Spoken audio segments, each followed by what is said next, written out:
Why did you decide to start going to Dr. Perwaiz?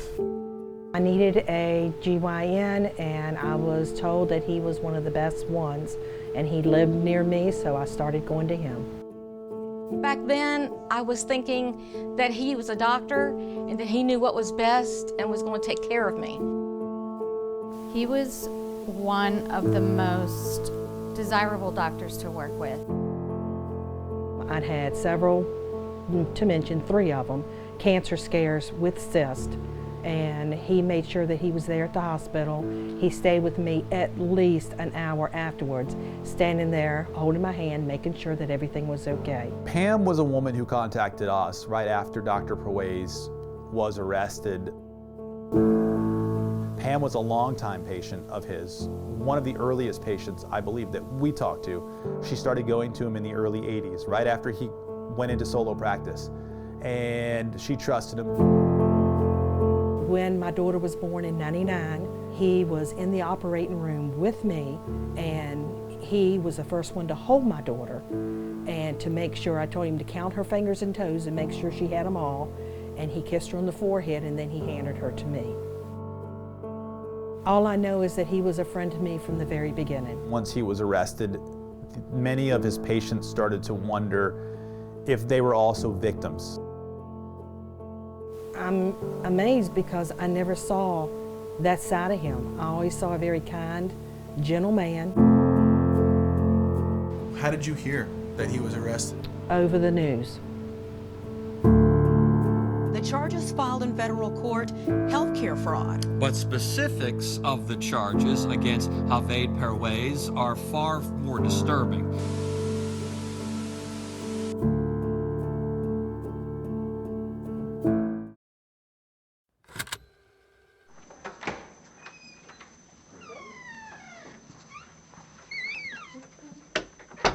Doctor, I tell you what, I do have a series of questions that I need to run through. The FBI had been investigating him for several months at this point, and then they decided they needed to talk to Dr. Perwaiz. But the FBI didn't want to send in any of their investigators because they didn't want to tip Dr. Perwaiz off.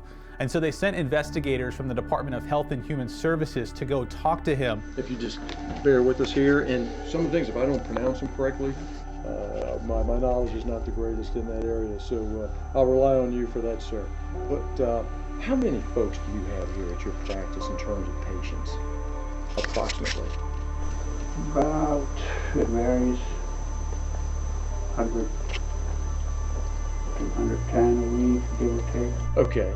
Do you know about how many patients you have overall, or thousands? Okay. I've been in practice for 39 years. Yes, sir. So you can add, if I see even 100 patients a week. Okay, that's a lot. 400 maybe a month. Oh, wow, okay.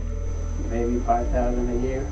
Okay. 4,000, something like that. He was always very kind when he was talking to you, very comforting. What's the word? Comforting, over and over again. He has this very easy spirit about him and always made you feel comfortable and warm and that everything was going to be okay. When you first started going to him, what was the interaction like?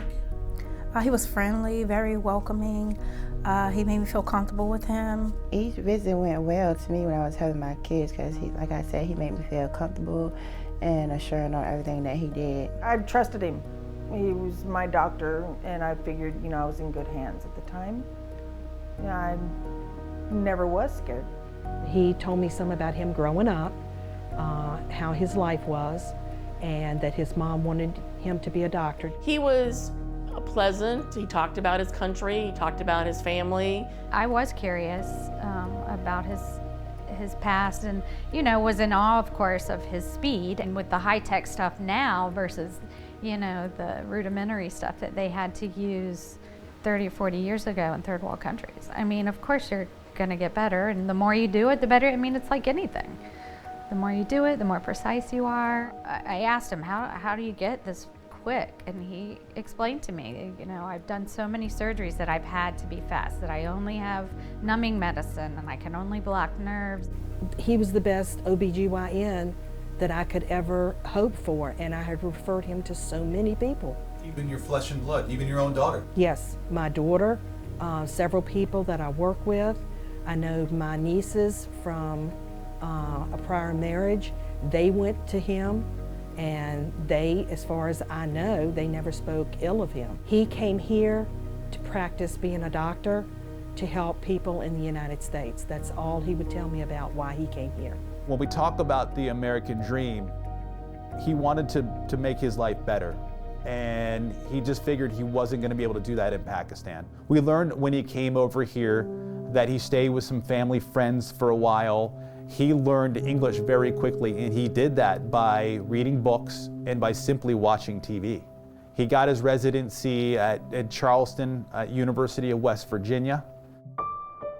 In 1982, he decided to open up his first office, and that was on Churchland Boulevard. That's when he became a solo practitioner. A couple years later is when he opened up a second office near Chesapeake Regional Medical Center. Okay. And how many providers are here at the practice? We know you. Solo. Solo practice, just you. Correct. All right, sir. And is it good to run the practice by yourself? You prefer that? I had somebody with me when I started. Well, that almost 39 years, 37 plus years has been solo. Okay. That's the way I always wanted it. Okay. Didn't want any partners and take care of all my patients, deliver their babies, haven't missed a delivery of my patients. I'm required to have somebody, a physician who covers for me in case of any. I don't feel good, surgery, something happens, I have a person covering. Yes, sir. He's never done any delivery for me.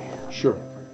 Remember, he was 5 times as likely to do a surgery on his patients, and so you had a much more likelihood with Dr. Perwaiz that you would have a surgery.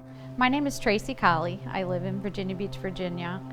I was a nurse anesthetist at Chesapeake General Hospital, now Chesapeake Regional Medical Center, for 10 years. I worked many, many, many days with Dr. Javed Perwaiz. He was one of the most desirable doctors to work with. Tracy Colley was a colleague of Dr. Javed Perwaiz's for many, many years. She worked as a nurse helping with anesthesia in the operating room. I believe that he thought of her as a friend, and she thought the same way about him. He primarily worked on Saturdays and did quite a few cases. It was every Saturday. He was quick and concise, always polite. He thanked us at the end of the procedures. He made sure he thanked his assistant, his tech, the nurse, and finally, on the way out, he thanked me. Certain doctors have, exceptional skills, and again, are a joy to work with, and I think, that comes with confidence. Was he one of them? He was definitely one of them.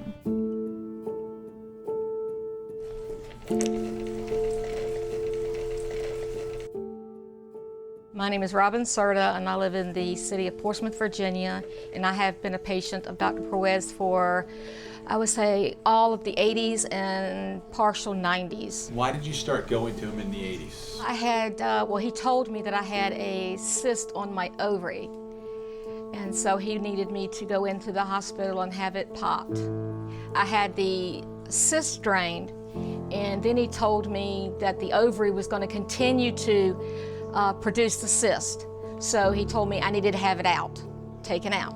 So we had the surgery, had it taken out. So you keep having procedures routinely? Mm-hmm. Did you find that odd?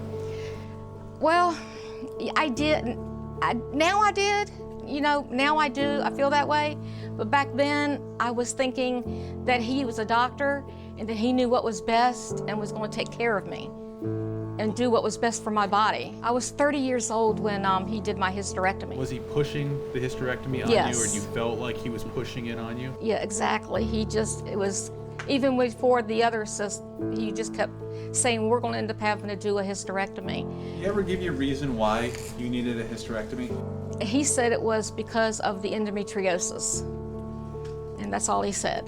Once I had the surgery done for the hysterectomy, I had a visit in his office.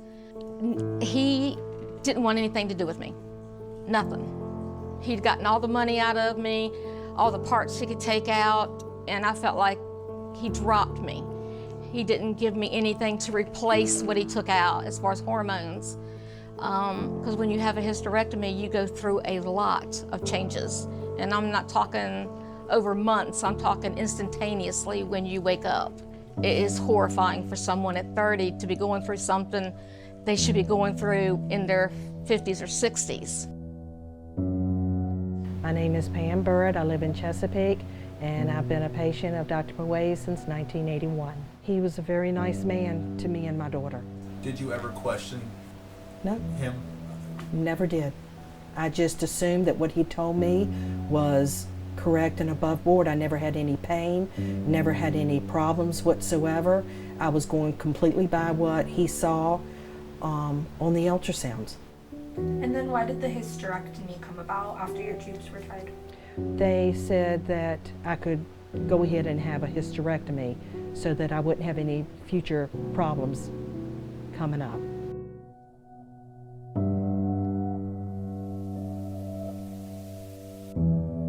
Where were you when you heard that Dr. Perwaiz was arrested?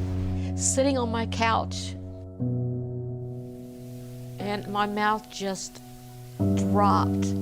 I was so mortified to hear that he has done this to so many people, other things to people that I didn't even know. It's so bad that he did this and took a trust away from all these women. They put their trust in him to take care of them, like I did. I wanted more kids. I wanted to feel like a woman. I was so happy to see that he was finally going to be put in jail. Good evening to you. We hope that you're doing well. We begin at 6 with a lot of prison time ahead for a local doctor.